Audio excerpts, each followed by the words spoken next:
Super 6 లో updates లోకి వెళ్ళిపోదాం. మాజీ ప్రధాని మన్మోహన్ సింగ్ కు కాంగ్రెస్ వర్కింగ్ కమిటీ సంతాపం తెలిపింది. కర్ణాటక బెళగావిలో జరుగుతున్న సిడబ్ల్యూసీ మీటింగ్ లో సంతాప తీర్మానం ప్రవేశపెట్టిన నేతలు తమ పార్టీ దివంగత నేత సేవలను స్మరించుకున్నారు. మరోవైపు తెలుగు రాష్ట్రాల ముఖ్యమంత్రులు మన్మోహన్ కు నివాళులర్పించారు. అటు రేపు మన్మోహన్ సింగ్ అంత్యక్రియలు జరగనున్నాయి.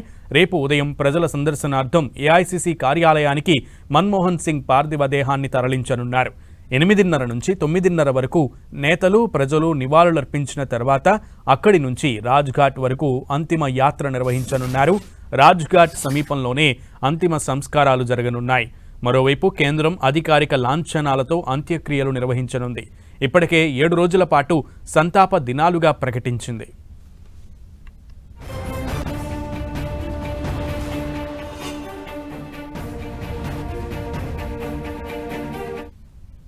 डॉक्टर मनमोहन सिंह जी के निधन ने हम सभी के हृदय को गहरी पीड़ा पहुंचाई है।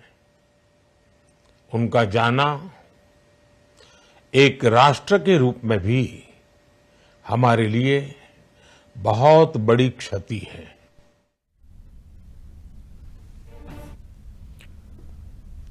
ఇక బెళగావిలో జరుగుతున్న సిడబ్ల్యూసీ సమావేశంలో కూడా మన్మోహన్ సింగ్ మృతికి ఘన నివాళి అర్పించింది సిడబ్ల్యూసీ మొత్తం. సో దీనికి సంబంధించి పూర్తి సమాచారం మా ప్రతినిధి గోపి అందిస్తారు. గోపి, భారత మాజీ ప్రధాని డాక్టర్ మన్మోహన్ సింగ్ మృతికి ఇటు కేంద్ర ప్రభుత్వం అలాగే కాంగ్రెస్ అత్యున్నత నిర్ణాయక మండలి సిడబ్ల్యూసీ సంతాపాన్ని ప్రకటించడం జరిగింది. ప్రస్తుతం కాంగ్రెస్ కేంద్ర కార్యాలయం ఢిల్లీ ఏఐసీసీ కార్యాలయంలో సిడబ్ల్యూసీ సమావేశం కొనసాగుతోంది. మల్లికార్జున్ ఖర్గే, సోనియా గాంధీ, రాహుల్ గాంధీ, ప్రియాంక గాంధీ సహా కేసీ వేణుగోపాల్ సిడబ్ల్యూసీ సభ్యులంతా కూడా ఈ సమావేశానికి హాజరయ్యారు.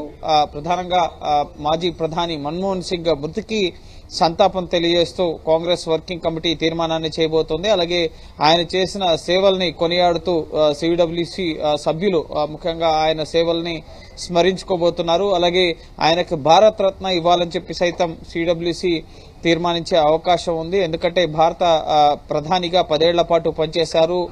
ముఖ్యంగా అనేక సంస్కరణలు, ఆర్థిక సంస్కరణలను తీసుకొచ్చి దేశంలో పేదరికం నుంచి అనేక మంది కోట్లాది మందిని మధ్యతరగతి వర్గంగా తయారు చేసేందుకు, అలాగే ఉపాధి హామీ కానీ, ఆధార్ కానీ, సమాచార హక్కు చట్టం కానీ, విద్యా హక్కు చట్టం కానీ, ఈ విధంగా అనేక చట్టాలు తీసుకురావడంలో కూడా మన్మోహన్ సింగ్ చాలా కీలక పాత్ర పోషించారు. కాబట్టి సో ఆయన చేసిన సేవలను స్మరించుకుంటూ సిడబ్ల్యూసీ ఒక తీర్మానాన్ని చేయబోతోంది. రేపు ఉదయం కాంగ్రెస్ కేంద్ర కార్యాలయానికి మన్మోహన్ సింగ్ పార్థివ దేహం రేపు ఉదయం 8:30 గంటలకి ఆయన నివాసం 3 మోతీలాల్ నెహ్రూ మార్గ్ నుంచి ఏఐసీసీ కార్యాలయానికి రాబోతుంది. అక్కడ 1 గంట పాటు పార్టీ నేతలు కార్యకర్తల సందర్శనార్థం ఉంచిన తర్వాత ఇటు ఏఐసీసీ కార్యాలయం నుంచి రాజ్ఘాట్ వరకు కూడా మన్మోహన్ సింగ్ పార్థివ దేహం యొక్క అంతిమ యాత్ర అనేది జరగబోతోంది. ఈ రోజు అనేక మంది ప్రముఖులు, రాష్ట్రపతి, ఉపరాష్ట్రపతి, ప్రధాని, కేంద్ర మంత్రులు, అలాగే కాంగ్రెస్ పార్టీకి సంబంధించిన సీనియర్లు, కాంగ్రెస్ పాలిత రాష్ట్రాల ముఖ్యమంత్రులు, ఇటు ఢిల్లీ ముఖ్యమంత్రి అతీషి, మాజీ ముఖ్యమంత్రి కేజ్రీవాల్ సహా అనేక మంది రాజకీయ పార్టీలకు సంబంధించిన నేతలు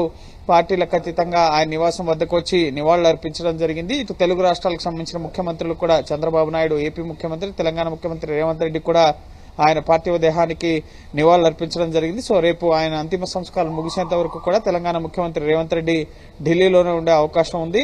అంతిమ సంస్కారాలకు సంబంధించిన కార్యక్రమంలో రేవంత్ రెడ్డి కూడా పాల్గొంటారు. అలాగే తెలంగాణకు సంబంధించిన ఎంపీలు, అలాగే ఇటు పీసీసీలు వీరంతా కూడా రేపటి ముఖ్యంగా ఆయన లాస్ట్ సెరమనీకి హాజరు కాబోతున్నారు.